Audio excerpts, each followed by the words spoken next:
Radio صدائے حریت جموں و کشمیر آپ سے مخاطب ہے محمد طارق اپڈیٹس کے ساتھ۔ مقبوضہ کشمیر میں تعینات بھارتی فوجوں کی طرف سے گھر گھر تلاشیوں اور مکینوں کو تشدد کا نشانہ بنانے کا سلسلہ جاری ہے۔ کمانڈر ریاض نائکو کی شہادت پر بھارت مخالف مظاہرے کرنے والے درجنوں کشمیری گرفتار، شہید کمانڈر کا آبائی گاؤں بیگ پورہ بھی سیل۔ کل جماعتی حریت کانفرنس نے کشمیری عوام سے اپیل کی ہے کہ وہ آج نماز عشاء کے بعد اپنی چھتوں پر اذانیں دے کر بھارتی قبضے اور کورونا سے نجات کے لیے دعائیں کریں۔ ریاض نائکو کی شہادت کے بعد 6 مئی سے مقبوضہ کشمیر میں مسلسل انٹرنیٹ معطل، جبکہ پلوامہ اور شوپیاں اضلاع میں موبائل سروس بھی بند ہے۔ بھارتی فوجوں نے چاڈورہ بڑگام میں آج ایک گاڑی میں سفر کرنے والے 3 نوجوانوں کو گرفتار کر کے ان پر مجاہدین کی مدد کرنے کا جھوٹا الزام عائد کیا ہے۔ پاکستانی وزیر خارجہ شاہ محمود قریشی کا کہنا ہے کہ بھارت پاکستان پر نام نہاد دراندازی اور مقبوضہ کشمیر میں کارروائیوں کے بے بنیاد الزامات لگا کر دنیا کی آنکھوں میں دھول جھونکنے کی کوشش کر رہا ہے۔ دراصل بھارت جھوٹے فلیگ آپریشن کے بہانے تلاش کر رہا ہے۔ مقبوضہ کشمیر میں اس وقت جو صورتحال ہے وہ بھارت کی اپنی پیدا کردہ ہے۔ بھارت کے خلاف کشمیری عوام میں پایا جانے والا غم و غصہ فطری ہے۔ بھارت نے جس طرح مقبوضہ کشمیر کو 2 حصوں میں تقسیم اور اس کی خصوصی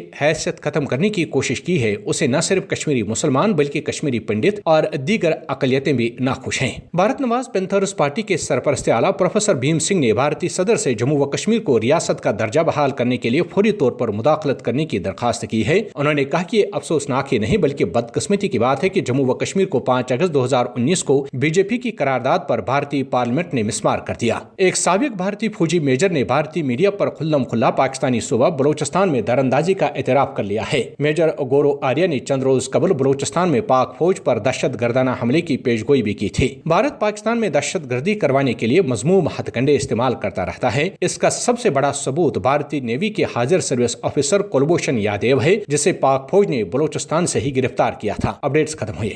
آج کا دن عالمی سطح پر ماں کے دن کے طور پر منایا جا رہا ہے۔ عالمی یوم مادر منانے کا مقصد ماؤں کے تقدس، ان کی صحت، عزت نفس اور ماؤں کے حقوق کے حوالے سے شعور کو اجاگر کر کے ماؤں کی عزت و احترام اور ان کے حقوق کو بھرپور تحفظ فراہم کرنا ہے۔ لیکن آج جب پوری دنیا میں مدر ڈے کے حوالے سے مختلف تقریبات اور سیمینارز منعقد کر کے ماؤں کی عزت و تکریم کو خراج تحسین پیش کیا جا رہا ہے، وہاں مقبوضہ کشمیر میں یوم مادر کی معنویت گمشدہ بیٹوں کی غیر معمولی فہرست، بے نام قبروں کی قطاریں اور صبر آزما تنہائیوں کے سوا کچھ بھی نہیں۔ مقبوضہ کشمیر میں ماؤں کو ایک طرف اپنے بیٹوں کی شہادتیں اپنے جیتے جی دیکھنی پڑتی ہیں تو دوسری طرف بھارت کی قابض فوج گھر گھر تلاشی کے بہانے گھروں میں گھس کر کشمیری ماؤں کی عزت و تقدس کو ایک جنگی حربے کے طور پر پامال کر رہی ہے۔ یہی وجہ ہے کہ کشمیر کی مائیں اب اپنے جوان سال بیٹوں کو اس بھارتی ظلم و جبر کے خلاف سینہ سپر ہونے کا درس دے رہی ہیں، اور جب کسی کشمیری ماں کا بیٹا بھارتی جبری غلامی کے خلاف برسر پیکار ہو کر جام شہادت نوش فرماتا ہے تو یہ ماں اپنے شہید بیٹے کی دلیرانہ شہادت پر فخر محسوس کرنے لگتی ہے۔ کشمیر میں بے شمار مائیں ایسی ہیں جن کے 2 یا 2 سے زائد بیٹے تحریک آزادی کے حوالے سے اپنی جانوں کا نذرانہ پیش کر چکے ہیں۔ لہذا عالمی یوم مادر پر کشمیر کی مائیں اپنے بیٹوں کی سلامتی چاہتی ہیں، اور یہ سلامتی صرف اور صرف بھارتی قابض افواج کی کشمیر سے بے دخلی کے بعد ہی ممکن ہے۔ تبصرہ ختم ہوا۔